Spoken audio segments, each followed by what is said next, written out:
think you're muted. What's up? What's up, man? Can you hear me? Yeah, you're good now. Because I heard you say I think you're muted. I'm like, I wasn't talking. I just felt like an idiot because I can't spot it like at the right time because there's always like a second when the timer ends and when I start the little intro, it's like I was just sitting there for a second. Like, Well, the worst part is I got worried because I thought that like my mic had went out like right before it started. I was like, dude, you gotta be fucking kidding me. I'm sitting here like clicking on the shit real quick, trying to make sure my sound's good. Of course, we never have a smooth ride over here, but this is the Golden Octagon MMA podcast. I am Matt. Dorian is on the other side of your screen. We are here to talk about some fights, some fight news, some shit like that. If you guys wouldn't mind, right before we get started, subscribe to the channel. If you are not, put a thumbs up on this. If you enjoy it, leave your comments in the chat. We'll read them out loud, see if there's anything sick to talk about at the end of the show. So up on today's show, up first, we got UFC fight news, fight announcements. You know how it works over here. And then we will be making our picks, our bets. I have a few things, not too much because no one really knows these fighters. Give our breakdown for the fights this weekend. Yeah, so that being said, let's check out the chat real quick, see if we got anyone in here. Nobody chatting it up real quick, but got a few live viewers, and we truly appreciate y'all. So, yeah. So with that being said, let me click on this little next banner and jump on into our fight news and fight announcements. Look at that. I put it on the bottom this week, so it didn't pop up on the on the top of the screen. Nice. Anything you specifically want to talk about off the top, Dorian, that you think is rather big news? I'll just let you get it off the top right away. I know you're chomping at the bit to talk about it. Yeah, really the biggest thing for me, of course, you see the poster in the background, so you already know who representing over here, and it's the rematch for Israel Adesanya versus Alex Pereira 2 is going down April 8th.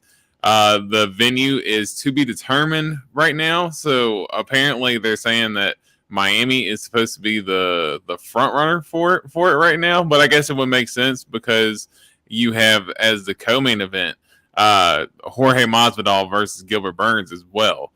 So two big fights announced on that card, and a lot of people were talking about Alex potentially moving up to 205 and taking on Jamal Hill and avenging the loss for Glover, but I think what everybody wants to see and what's right is to go ahead and make this rematch between the two. And man, I'm excited for it. I'm super excited. The first fight was a really good fight.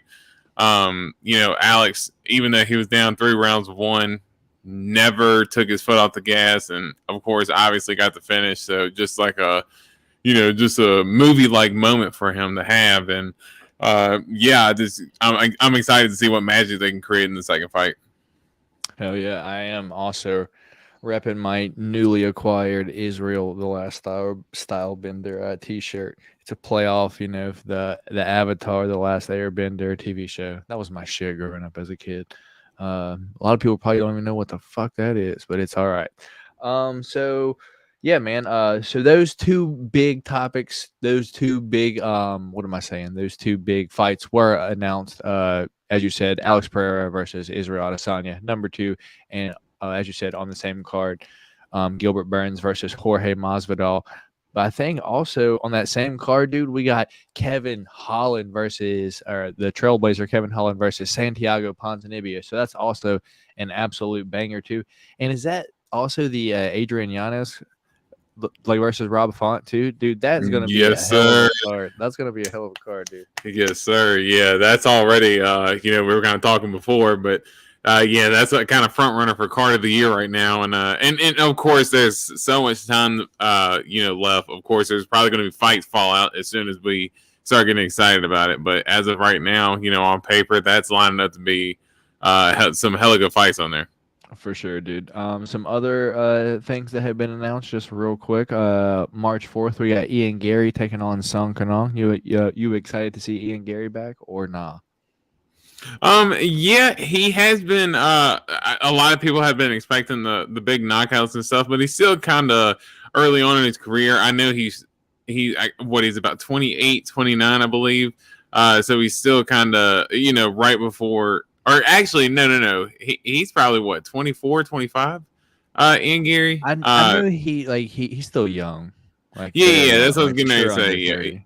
yeah, definitely mid late 20s at the most. But I think he's starting to develop more in his game, just learning how to kind of pace himself over 3 rounds. And I think the knockouts are going to come with him.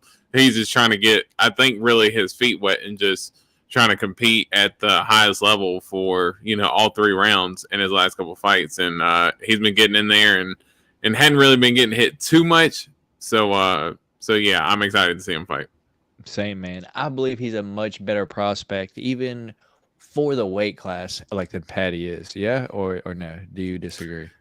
Yeah, I think as far as potential of the two, I think Yeah. definitely I could see Ian Gary achieving more in his career than I could see Patty. Patty's more the kind of box office superstar type, and I think Ian Gary has some of that. He doesn't have, of course, the personality that Patty does, but I think as far as ability, I think he has much better ability. Fair enough, man. Fair enough. All right, you can't pass on this one. You have to give me something, man. We got the return of Danielle Wolf. She just now fought, yeah, and she's gonna be taking on Chelsea Chandler, dude. So you have to give me your honest thoughts and opinion on this featherweight bout, dude. That I have no idea who the hell Chelsea Chandler is. I mean, I would have thought, what is that, Michael Chandler's like sister or wife or something? And then Danielle Wolf, after that, she fought Norma Dumont in her last fight. Didn't Norma Dumont kind of like beat Knuckled her her up, down? dude, and she's like Yeah, a boxer or some shit like that, like yeah, yeah. Norma Olympic Dumont. boxer too. It's like Yeah, Jesus. yeah. The dump truck gave her the beats. So yeah, that wasn't even close. So maybe Daniel Wolf has made some improvements since then, but ugh. Yeah. All right. So up next, one that I know you will want to talk about, and it was on the thumbnail too. Max Holloway versus Arnold Allen, dude. This is a really good fight, man. I didn't expect this to be Max's next matchup, I guess, but okay, I'm a fan. Big step up for Arnold Allen, dude. He hasn't fought anyone like Max. So, like at the top of the division, there's like Volk, Max, and then a few steps down, there's like everyone else, dude. So it's like this is a big test for Arnold Allen, and I'm interested to see where this goes. Your thoughts on this fight, dude? Yeah, I think it's a super interesting fight, and I think it's kind of what Arnold Allen has kind of, I don't want to say earned, but it's kind of coming off his last fight with Calvin Cater. That could have decided a couple of things as far as the top tier of that 145 division. And unfortunately, what happened to Cater, he ended up tearing his knee after he went for what was it, like a flying knee attempt he went for, and he ended up tearing his ACL off of it. Just an ending that wasn't really, I guess, satisfying for the fans. They wanted to see a little bit more.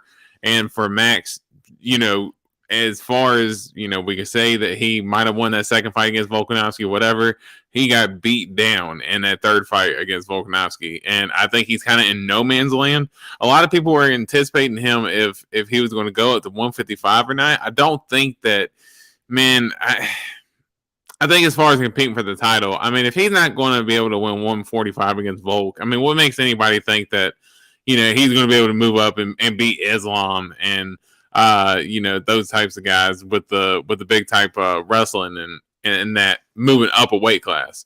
I could see that being an issue with Max, but Max is kind of in no man's land at the top of 145 and really needed to fight a contender.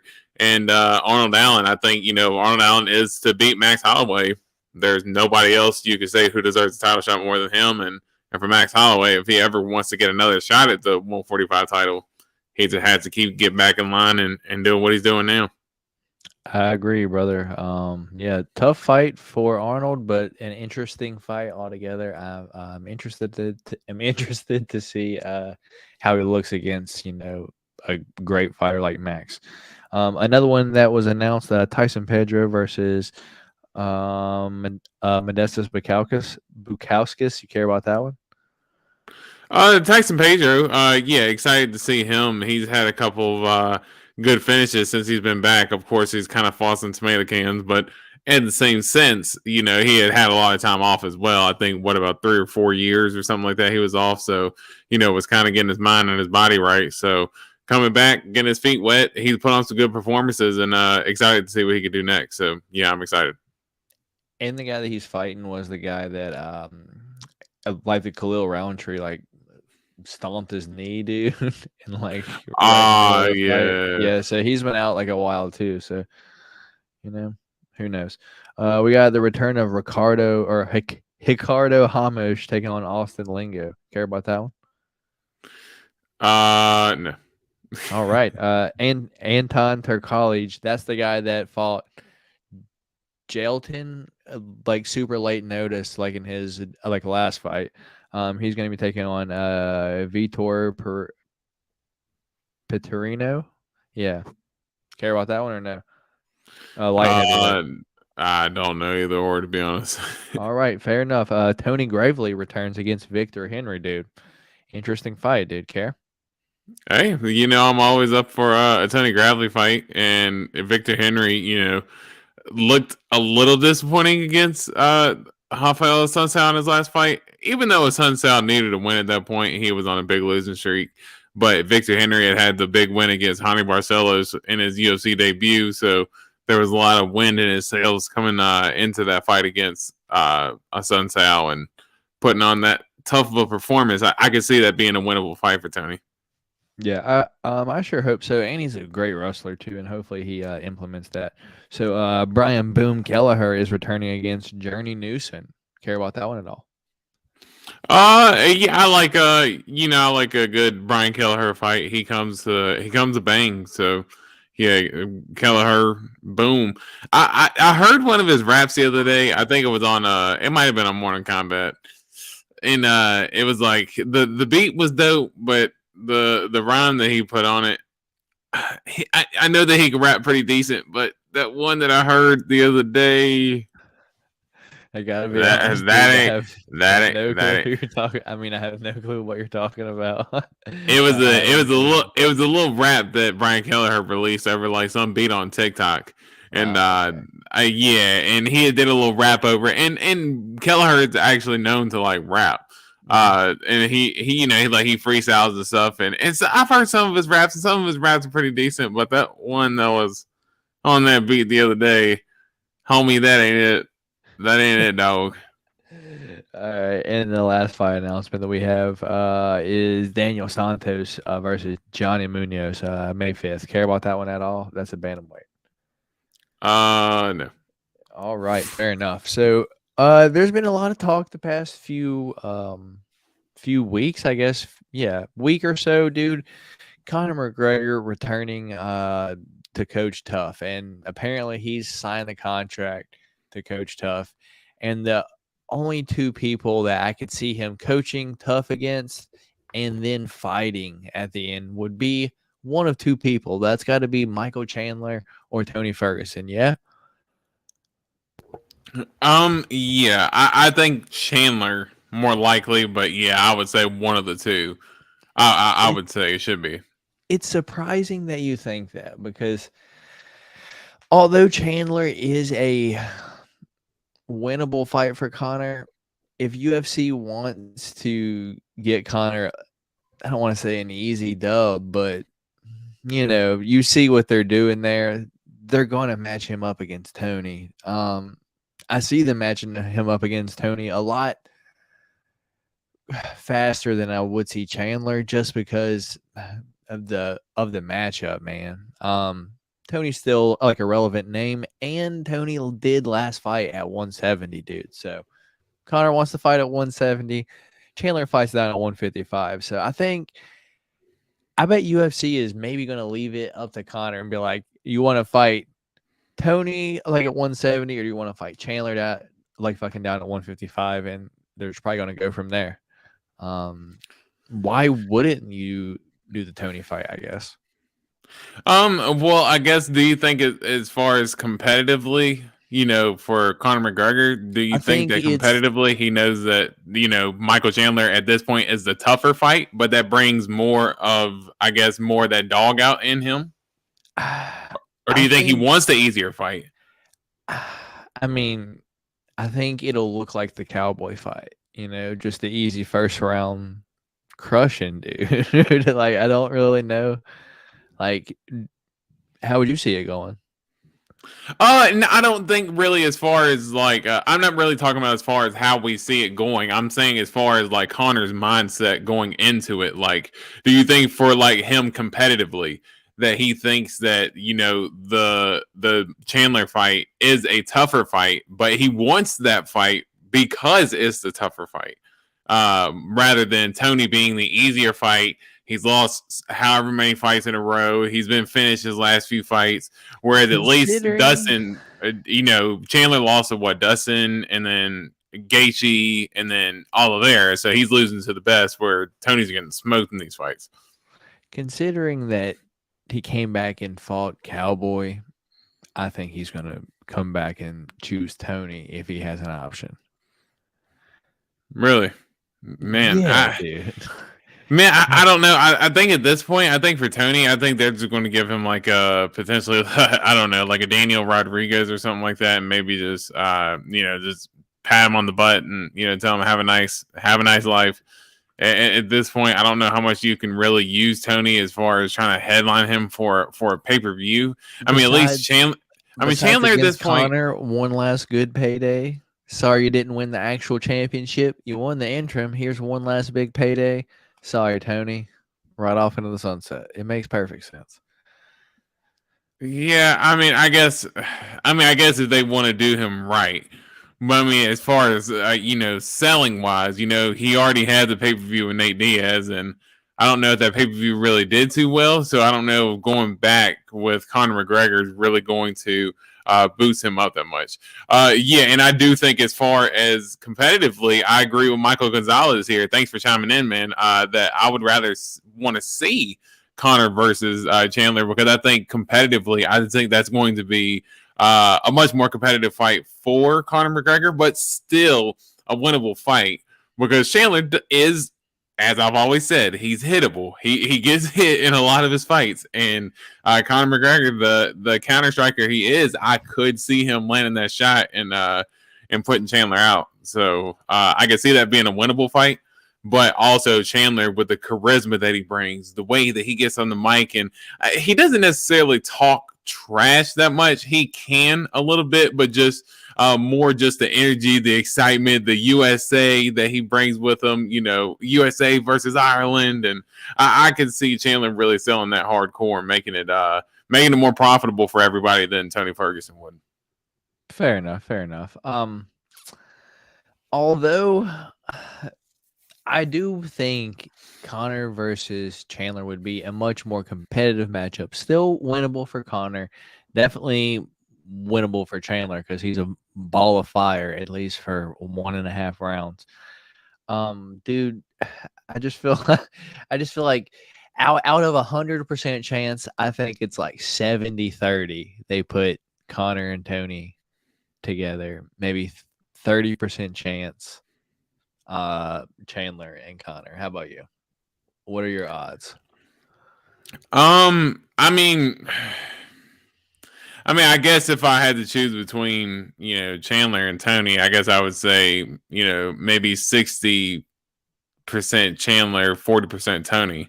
I would say as far as, the leaning, I'd say you're leaning more towards Chandler at this point. And Chandler even kind of made a mention on Twitter when Arman Tsarukyan had called him out. I don't know if you had seen this, but Arman Tsarukyan had called him out. And Michael Chandler said, Arman, you're a nice guy, good fighter, but I got bigger fish to fry. We're talking tough and Conor McGregor. So to me, it sounds like they're leaning towards Michael Chandler right now taking the fight. Who knows, dude? I'm interested to see what comes out of it, whether it's Tony up at 170 or Chandler down at 155. I'm down for either one of them. As I said, Chandler, much more competitive fight, but if they're trying to get Connor a dub and it's going to look something like the Cowboy fight, they're for sure going to match him up with Tony. That's how I see it going, though. Any other fight news that you want to talk about, man, or just that you were aware of that I didn't cover over the past week? Man, I think you pretty much nailed on most of it. I'd really wanted to get the what is it, 287 the pay-per-view out of the way, so Yeah, for that sure. that was more my big thing right now. All right, man. All right. So, in that case, dude, let's move on to I guess the rest of the show. Let me click this real quick, change up our banner, and move on Ta-da, ta-da. our picks for this weekend, man. So let me share my screen real quick. Let me move my microphone so I'm not talking out of it. Share the screen and then boom, here we go. UFC Fight Night, Lewis versus Spivac, dude. The fights for this weekend. We're gonna give you our picks, our bets, break down each one of these fights. But so how it's gonna go? I'm gonna give you the fights top to bottom, and then we will start at the bottom and work our way back to the top, giving you our thoughts and opinions on each one. So the fights this weekend are obviously Derek the Black Beast Lewis versus Sergey Spivac. We got Da Un Jung versus Devin Brown Bear Clark. I wish I would have made Dorian say these names because I'm immediately regretting it. We got Marcin Tybura versus Blagoy Ivanov. The Korean Superboy Do Ho Choi taking on Kyle Nelson. Oh, goodness. Here we go. Yusaku Kinoshita versus Adam Fujit. We got Anshul Jubilee versus Jika Saragi. We got Yi taking on Jiang Yang Lee. We got Rina Nakamura taking on Tomoshi Kazama. Hun Sung Park taking on Sung Guk Choi. Ji Young Kim taking on Maddie Baum. The Iron Turtle. Jung Young Park taking on Dennis DeLulan. Tatsuru Taira taking on Jesus Aguilar. Starts us out, man. So we will start right there. Give me your honest opinion, man. How'd I do on all those names? Because immediately I was like, oh no, what have I got myself into? If I was grading based on effort, you would get an A. But Yeah. if you were graded on actual performance, yikes, my brother, not good. Or just confidence I had to have also been pretty far down there as well because I was like, I hope this is how you say it. Yeah, definitely was kind of walking on eggshells around a lot of those names for the most part. Yeah, so we'll start right here at the bottom, man. Tatsuru Taira taking on Jesus Aguilar, man. So 12-0, Tatsuru Taira fighting out of Japan. I believe we've seen him fight once in the UFC, armbar over CJ Vergara, and I guess we've seen him. Maybe that was on the Contender Series. I'm not sure. Who the hell knows? I remember I saw him fight once last time, and he is fighting Jesus Aguilar just now coming off the Contender Series.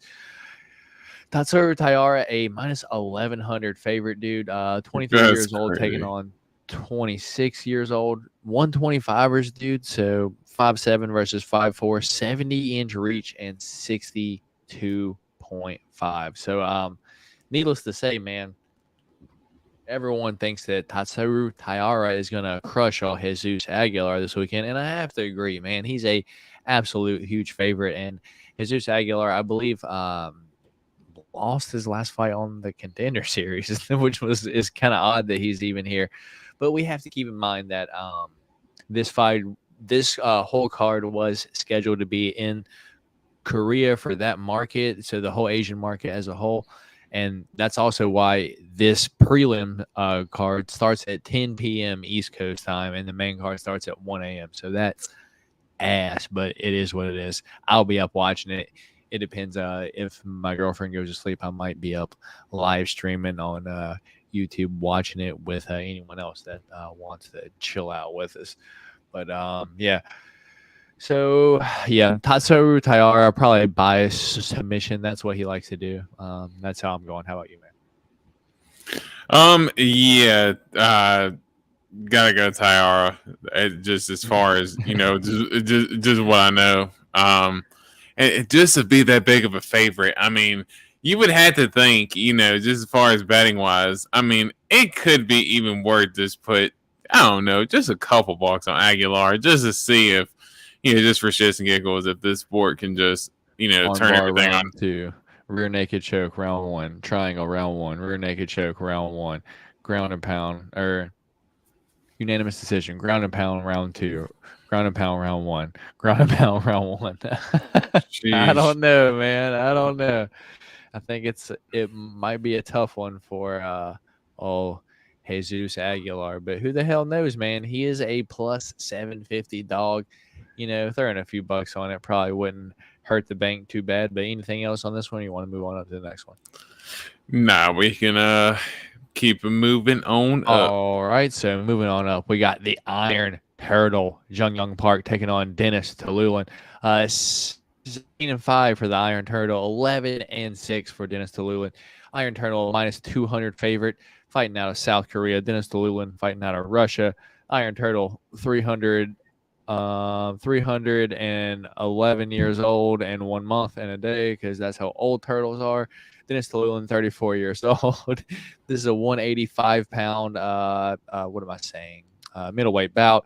Iron Turtle 5'10", Dennis Tululin 6'1", 73 inches reach for the Iron Turtle and 77 for Dennis Tululin. So, I'm an Iron Turtle fan. I love saying his name, dude. The Iron Turtle. It's my favorite, dude. I love it.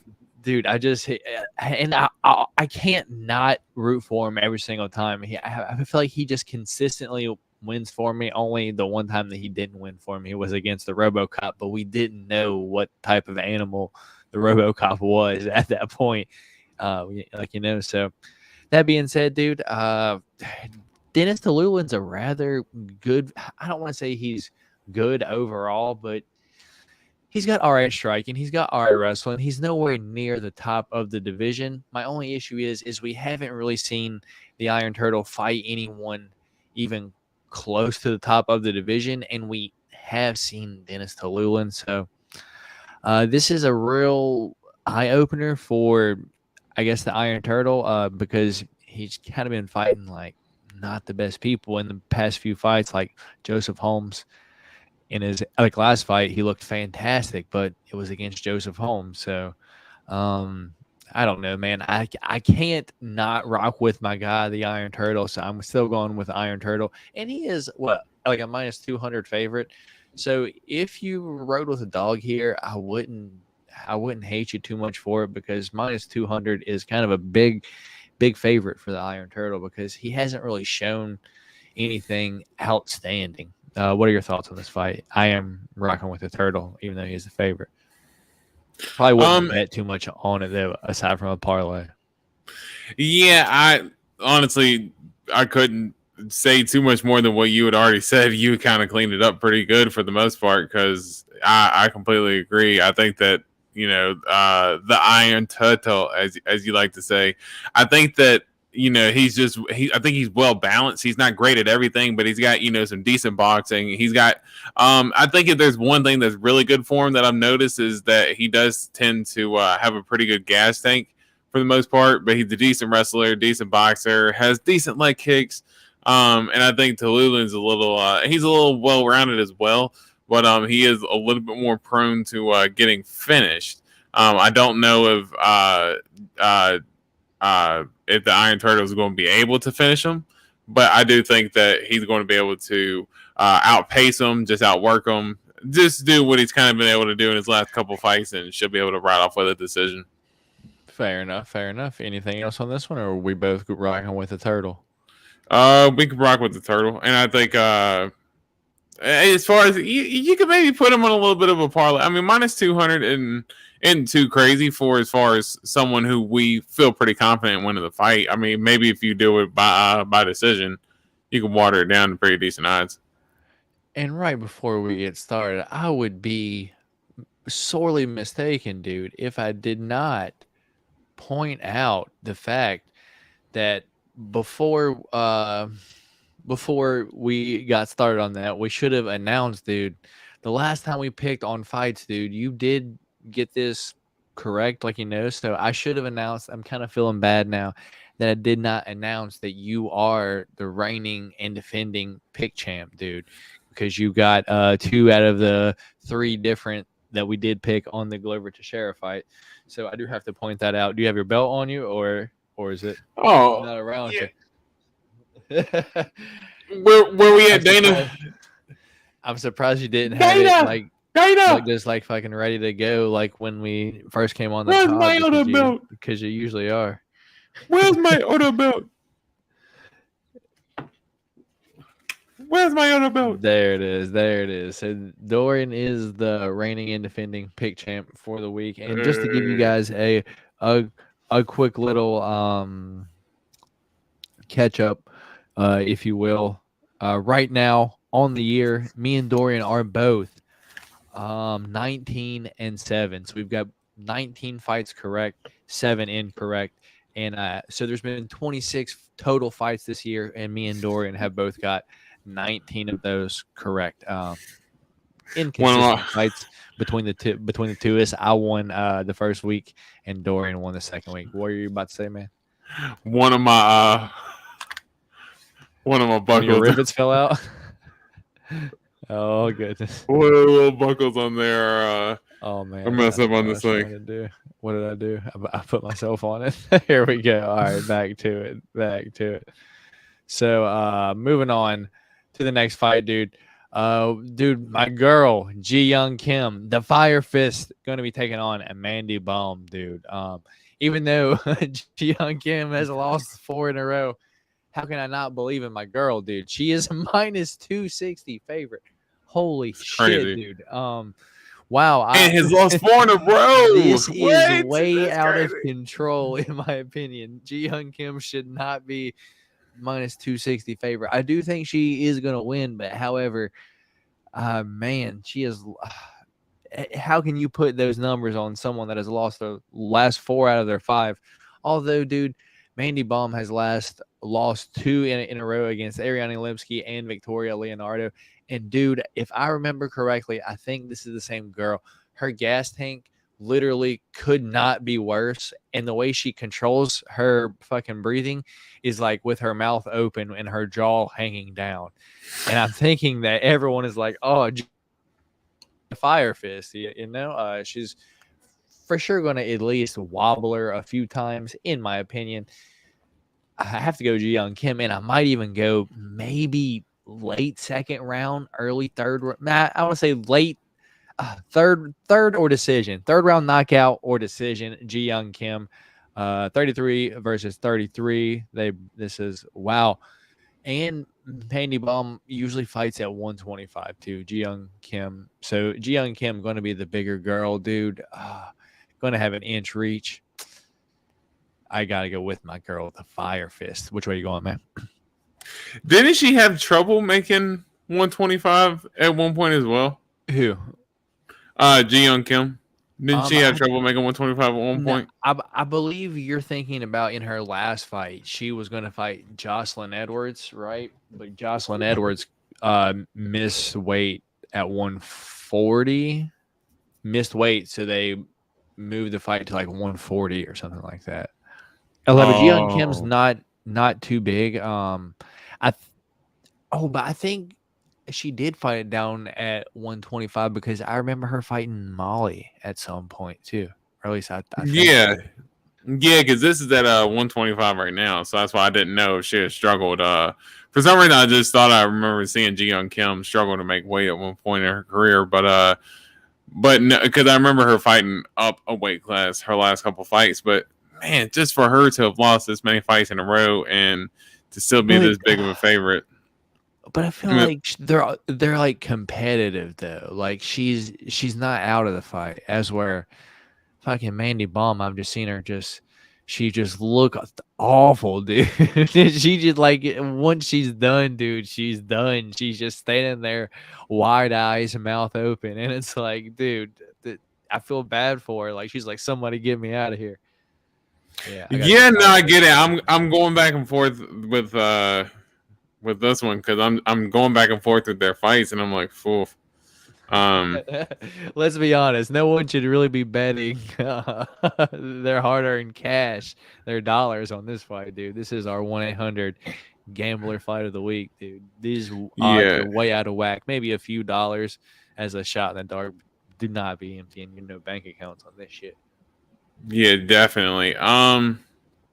Man, fuck it. Give me Mandy Bomb. Oh shit, we will have our first different fight pick of the week. Dorian riding with Mandy Bum, spelled B-U-M. Because I think, dude, once you watch this fight early Sunday morning, because you already told me you're not watching this shit Saturday night. Once you watch these fights early Sunday morning, dude, you're gonna be like, oh man, why did I pick her? I'm gonna be like, I fucking told you so. Let's go, Ji Young Kim, the Fire Fist, baby. Dorian going with a monster in our first different fight of the night. So moving on up, some people we don't know, dude. And from what I heard, dude, these dudes are from the what's called the road to the UFC, dude. And I gotta be honest, I would be lying if I said that I knew anything about that. But we got Hyung Sung Park taking on Seung Guk Choi. We got two South Koreans here. Park, the minus 200 favorite. Choi, minus one or plus 165. As I said, both out of South Korea. Park, the older of the two by a year, 27 and 26. This is a 125-pound fight, flyweight. Park, the taller by an inch, 5'7" to 5'6", and has a 2-inch reach advantage, 66 inches over the 64 for Choi. So, dude, I would be lying if I said I knew what was going on here. So that being said, dude, I'm just gonna pick the favorite and be like, all right, yep, picking the favorite. How about you, man? Yep. That's Like I he's probably the agree. favorite. I don't know shit about Asian MMA, but at the same time, I do want to make a little point and say I'm glad the UFC is bringing in more Asian fighters, dude, because I feel like that's the one area that they're kind of lacking. Yeah, like they have fighters from everywhere, like Dagestan, Russia. They have all over South America, dude. It's like you don't really have any of the Asian countries. You have a few fighters here and there, so I'm kind of glad that they're trying to bring in more of the Asian fighters. Hopefully they're exciting, yeah. Yeah, credit that they couldn't get the actual card over into where they're trying to get it into Korea. Yeah, South Korea. Yeah, it sucks that they couldn't get it over there. To actually kind of actually bring in all the moment of, the culture and, kind of the energy and, the hometown crowd feel for their guys and women that are fighting, representing them and everything. So I would have liked to have seen that, but I do agree as far as integrating more Asian MMA into the realm. They've been known as badasses for a long time, and something that MMA has been lacking in over the last few years. So you got your few fighters here and there, but none that's made big splashes just yet. But this is what this card is kind of intended for, is to kind of break out those types of stars. Yeah, dude. This guy, what's the girl's name from Philippines? Bro, I have no idea. I have no idea who's this guy. Do you have any clue what this guy's asking?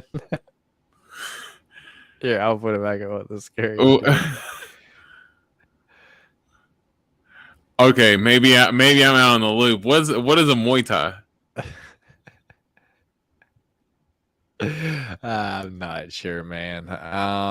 We will move right along. We got the next one, dude. I have heard a little bit about this guy. We got Rinya Nakamura taking on Toshomi Kazama, dude. I heard this guy Rinya Nakamura he fights like Ilya Taporia, dude. That's what I've heard. So that being said, I'm interested to see this fight, dude.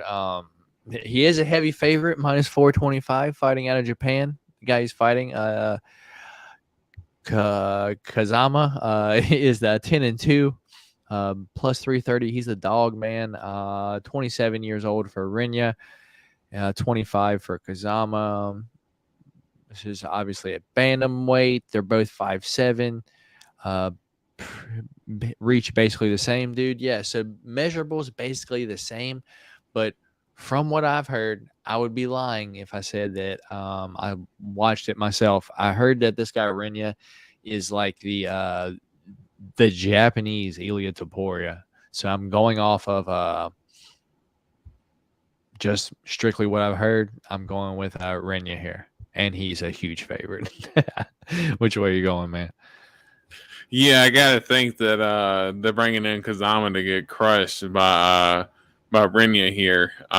So yeah, I mean, I haven't. I'm not going to act like I've seen much from either fighter. I haven't really seen too much from either, but I'm with you. Just deciding with the big favorite here. Brother, I have lost. I have no clue what you're asking. Man, I know one thing I was good at was some Mortal Kombat back in the day. I know I used to dice some asses up with Liu Kang, hit him with that bicycle kick. Like, what the? Yeah, man. Anything else on this one you want to move on up? We can keep moving. All right, we're both going Renya here. Moving on to the next one, we got Yi Za or Zha Yi taking on Ji Young Lee. We got China versus South Korea here. Zha Yi, the plus 200 dog, 22-3. Wow, the guy he's fighting Ji Young Lee is 9-1, minus 250. The favorite. The Chinese, I don't understand this. 26 versus 27, 145. Zha Yi is 5'7". Lee is 5'10". Lee has a 3-inch reach advantage, dude. Dude, right off the jump, the odds are, dude, I might ride with the dog here. The plus 200 dog, 22-3, taking on 9-1, dude. That is a little. Yeah, he's a UFC newcomer. They both are. This is off of the like the road to the UFC little thing there, as we have an ad for, what is this? Get off here, you ain't paying us. You a bunch of hoes. That is it's that is interesting. interesting. Yeah, it definitely is, especially considering that that both of them are making their debuts. I guess give me Lee. All right, Dorian gonna go with the favorite here, the 9-1 favorite, and we'll have our second different pick of the day. So we are both taking a fairly big dog, dude. We are both taking about a plus 200 dog. Yeah, interesting. Moving on to our last road to the UFC fight, we got Ashin Jubal taking on Jekka Saragi. We got a guy from India here. Jubilee is 6-0, fighting out of India, 28 years old. Saragi is 13-2, fighting out of Indonesia. 28 year. You don't really see anyone ever fight out of Indonesia. That's just odd to see. I believe this is going to be a 155 because it says last weighed in at 153. So who the hell knows? 6 foot versus 5'8", and 69 inches versus reach is the same, dude. And this is an even fight, minus 110 apiece, dude. Interesting. I would be lying if I knew some shit about this. But because this being the Asian card, what's up, my guy? My guy Brian Dillon. What's up, brother? Appreciate What you up, stopping Brian? by today. Appreciate you stopping by today, man. Let's see. Because it is marketed toward the Asian crowd, I'm gonna go with the guy from Indonesia. But I mean, let's be honest. I believe India is in Asia too. So who the hell knows? Dude, we got I believe it's undefeated guy versus undefeated 6-0 versus 13-2. I'm going with a 13-2. Sorry, Gee. How about you, man? Which way you going? Yeah, I think just for me, especially with the line being even too, I think at this point you just have to ride with who the card, as you said, kind of more catered to, and I think the more experienced at this point, and I would say Sergey is that one. So give me Sergey here. Fair enough. Fair enough. Two different ones so far, dude. So we'll move on up the card to some people that we know just a little bit. Or a little bit. I've seen Adam Fugit before, right? Didn't we see him get demolished by Michael Morales in his last fight? Anyway, we got Kazuku Kitoshita. Is that Kitoshita taking on Adam Fugit at welterweight, dude. Yeah. Kitoshita 6-1, Adam Fugit 8-3. Kitoshita is the -300 favorite fighting out of Japan. Adam Fugit 240 dog out of the US, of course. 22 years old for the guy from Japan. 34 for Fugit. 170, 6 foot versus 6'1", and Adam Fugit has a 6-inch reach advantage. That being said, I don't really think it matters too much, dude. Against Michael Morales, I remember him just kind of like walking forward, acting like he wasn't going to get knocked out, and I don't feel like that's a good idea against anyone that you fight. And as we just talked about, dude, this is the card where they're propping up all the Asian prospects, dude, and I think the Asian guy Yasuku Kitashiri fighting out of Japan. I believe he's got this, and he is the -300 favorite. Which way are you going? Phew. Yeah, that just the odds alone. I mean, I remember Adam Fuji. I mean, he kind of gave Michael Morales a little bit of a tough fight, because I remember at the end of that fight, like a lot of people were scratching their heads, wondering what was going on with Michael Morales. Like, dude, did he just like almost get drugged, into the deep waters by a can? And so Adam Fuji, I think he's capable of putting up a tough fight. But it does look like he's getting set up for failure here. Give me Yusaku. All right.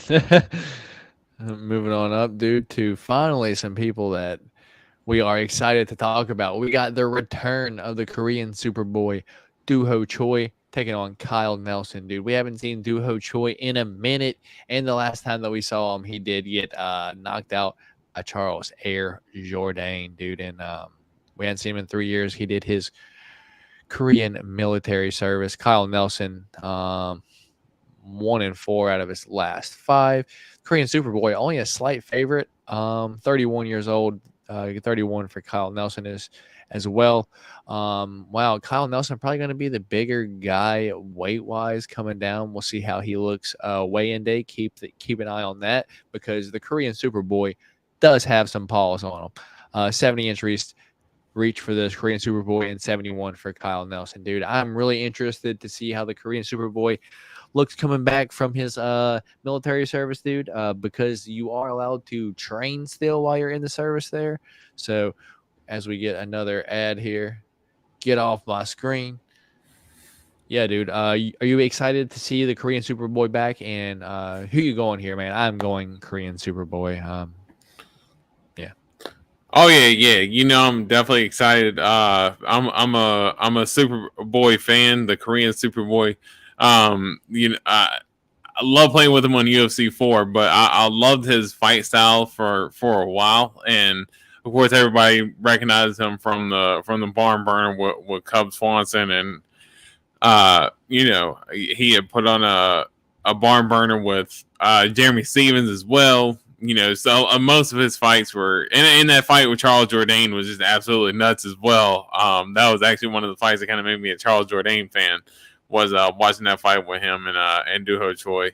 Doo-Ho Choi was taking a lot of damage in his last few fights, so even though he was gone due to military service, as far as his career, it almost kind of helped him as far as like a reset. And he's only 31 years old. I didn't even realize that he's only 31 years old. I guess just three and a half years just passed by, and I didn't even realize that.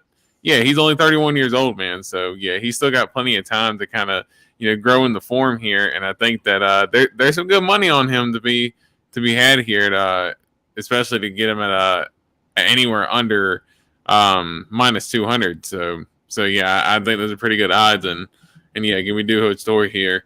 Maybe by knockout. I don't know how much Kyle Nelson has been finishing his career before, but I think you're going to get a fired up Duho Choi here.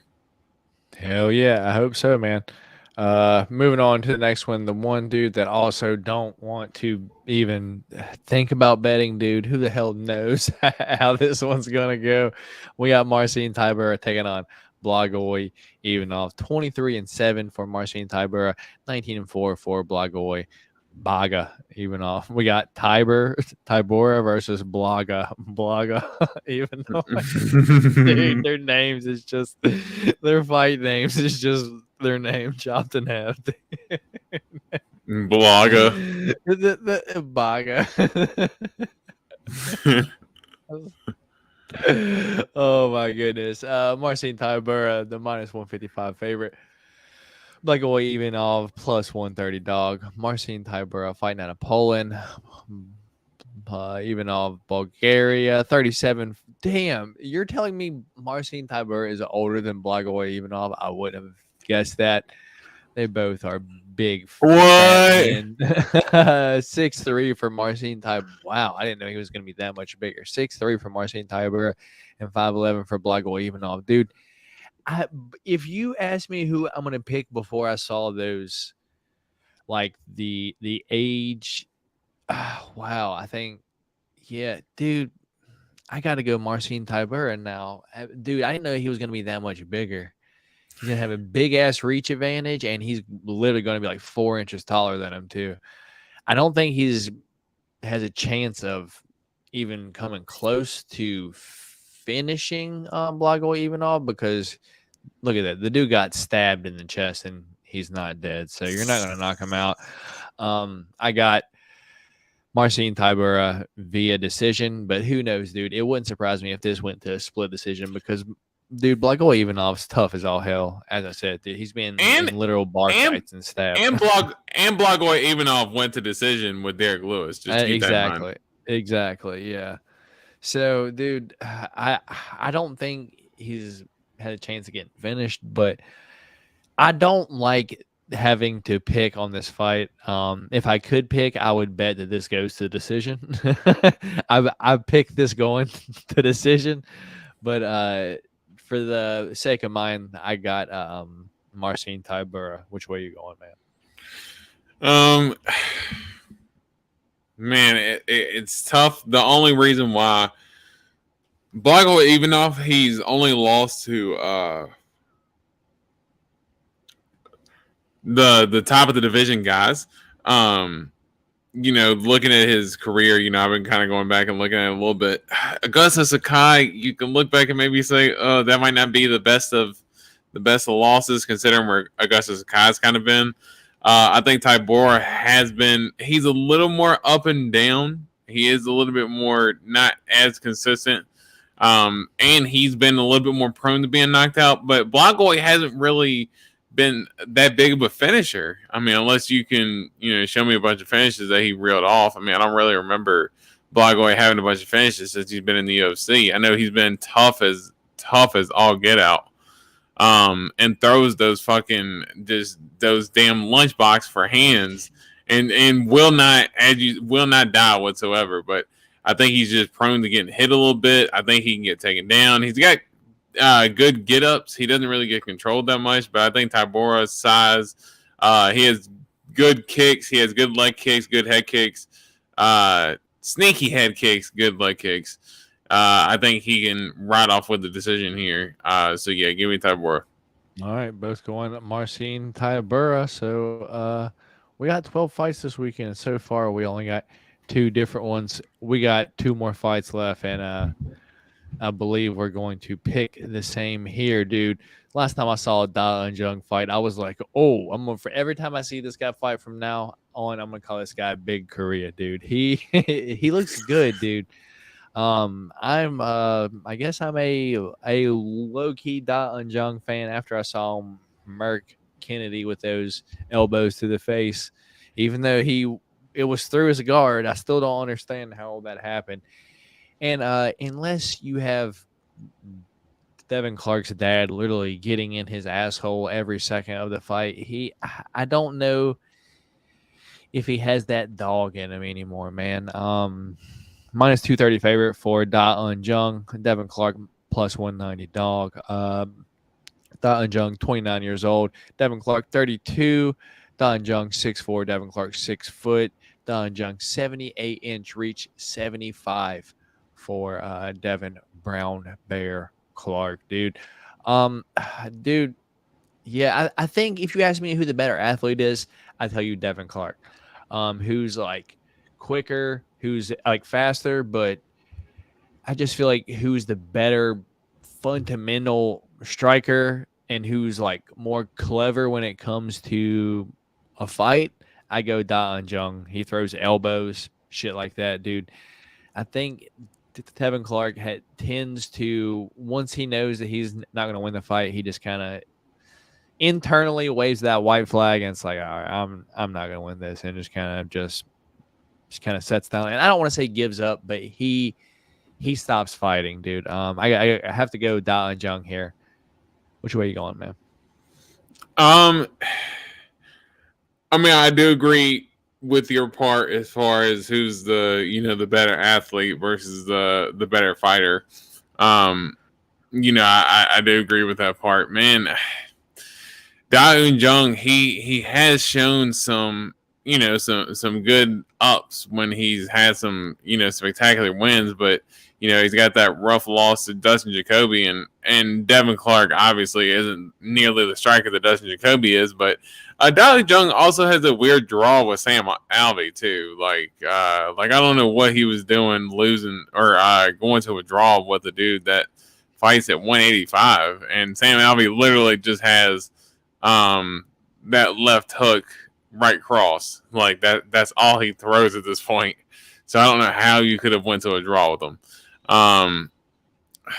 Devin Clark, I remember in that what he fought Mirzakhanov was in his last fight. Yeah. Was that who it was? Yeah. So yeah, like when he fought Mirzakhanov, I do, because I remember I'd actually picked him in that fight, and he was having a lot of moments in that fight where he was doing good, but Mirzakhanov started using that body work and really started wearing on Willie Knight right before that, dude. Yeah, no, he did. He put it on Willie Knight. He's looked good. He's always had like moments. Da Un Jung, the only thing I've never seen him fight a wrestler though. That's the only thing we've seen him fight strikers for the most part, but if Devin Clark takes it to the ground, what could this fight look like? Call me crazy, but maybe I'm drinking a little bit too much of the Devin Clark juice. I don't know, but give me Devin Clark here, man. I think we can. And plus, let's just go ahead and have a third different pick anyway. That's going to be our third one because we all know who we're picking in that main event, baby. So, yeah, man. So that's going to be our third and final different pick of the day. I'm going Big Korea, Da Un Jung. Dorian going Devin, the Brown Bear Clark. So that's our third and final one. And, wow, tough one to be putting your strap up on the line for this week, dude. How confident are you? Be honest with me. I'm not. I mean, these fights are absolutely garbage. I'm just putting that on the forefront now. Yeah, this is it does not feel good right now. I got two massive underdogs. All right, so just in case Dorian may pick it against me here, I am going to pick a dog here. In case you didn't know, we got Derek the Black Beast Lewis taking on Sergey the Polar Bear Spivac. So we got a Black Beast versus a Polar Bear. 26-10 for Derek Lewis, 15-3 for the Polar Bear, Sergey Spivac. Derek Lewis, the plus 190 dog, minus 230 favorite for Sergey Spivac. Obviously, Derek Lewis fighting out of USA, Houston, Texas, baby. Sergey Spivac fighting out of Moldova. Derek Lewis, 37 years old. Sergey Spivac, 28. Derek Lewis, although it says 264 last weighed in, he has been looking pretty good. Agree with me or no? Yeah. From the pictures that I've seen, yeah, he's been looking a little slimmer. But I did see a funny picture earlier, and it was like someone ended up editing Derek Lewis's legs to be like this big on like his massive body, so like he looked like a midget. So yeah, that made me laugh. That made me laugh pretty good. All right, both fighters 6'3". Derek Lewis, 79-inch reach. Sergey Spivac, 78-inch reach. Yeah, man. So this fight was scheduled for a few weeks ago. I said a few weeks ago. Back in like November, yeah, something like that. So a couple months ago now, Derek Lewis pulls out of the fight literally as the fights are going and gives us Iwan Kuchalaba versus Kennedy and Zechiku, and I was not happy about it, dude. Hopefully we get some reimbursement, dude. I did send you a straight bet that I had Derek Lewis by knockout. I got that at, I think, plus 240, something like that. Put an old $10 bill on that. Hopefully I can win like $35, something like that. Wouldn't be too upset at it. But yeah, I'm going the Black Beast, Derek Lewis. And every single person that I watched this whole week, dude, is like, oh, I know everyone always says like Derek Lewis can knock anyone out, but I think Sergey Spivac's just going to take him down and just maul him, dude. Dude, if you are not a fantastic striker that is bigger than Derek Lewis, that is not Daniel Cormier, dude, Derek Lewis is knocking you out. I don't care who it is.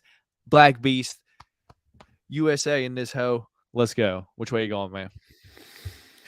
Man, you know how we're riding with the Black Beast. We gonna hook him. Man, I think the biggest thing for him, because Spivac is he has been rolling in his last few fights, and he's been going for the finish in his last few fights, and he has the finish over Taito Ivasa in some of his more recent fights.